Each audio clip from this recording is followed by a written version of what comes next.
41 ദിവസം നീണ്ട മണ്ഡലകാല തീർത്ഥാടനത്തിന് സമാപനം കുറിച്ചുകൊണ്ടുള്ള മണ്ഡലപൂജ ഇന്ന് നടന്നു. ശബരിമല തന്ത്രി കണ്ഠരര് മഹേഷ് മോഹനരുടെ കാർമ്മികത്വത്തിലാണ് മണ്ഡലപൂജ ഇന്ന് നടന്നത്. രാവിലെ 10:10 11:30 ഇടയിലാണ് മണ്ഡലപൂജ നടന്നത്. രാത്രി 10 വരെ ഭക്തർക്ക് ദർശനം അനുവദിക്കും. മണ്ഡലപൂജയോടനുബന്ധിച്ച് സന്നിധാനത്ത് തീർത്ഥാടകർക്ക് നിയന്ത്രണവും ഏർപ്പെടുത്തിയിട്ടുണ്ട്. രാത്രി 11 ഹരിവരാസനം പാടി നട അടയ്ക്കുന്നതോടെ 41 ദിവസം നീണ്ട മണ്ഡലകാലത്തിന് ഇന്ന് പരിസമാപ്തിയാക്കും. മകരവിളക്ക് മഹോത്സവത്തിനായി 30 വൈകിട്ട് 5 വീണ്ടും നട തുറക്കുക.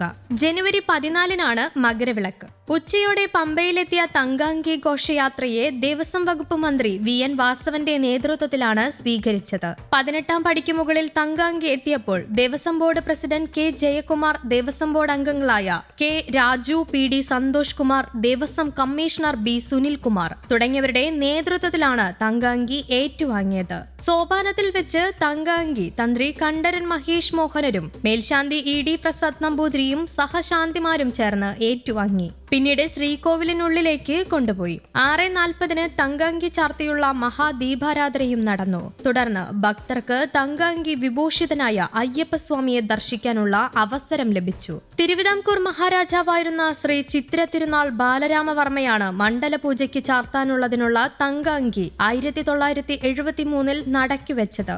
ചൊവ്വാഴ്ച ആറന്മുള പാർത്ഥസാരഥി ക്ഷേത്രത്തിൽ നിന്നാണ് തങ്കാംഗി ഘോഷയാത്ര ആരംഭിച്ചത്. അതേസമയം ഡിസംബർ 25 വരെയുള്ള കണക്കനുസരിച്ച് നോക്കിയാൽ 30,0532 പേരാണ് ദർശനം നടത്തിയത്. കഴിഞ്ഞ സീസണിൽ ഡിസംബർ 23 തന്നെ തീർത്ഥാടകരുടെ എണ്ണം 30 ലക്ഷം പിന്നിട്ടിരുന്നു. മുൻവർഷങ്ങളെ അപേക്ഷിച്ച് അവധി ദിവസമായ ഞായറാഴ്ചകളിലും ഇക്കുറി തിരക്ക് കുറവായിരുന്നു. ഡിസംബർ 21 61,576 പേരാണ് ദർശനത്തിനെത്തിയത്.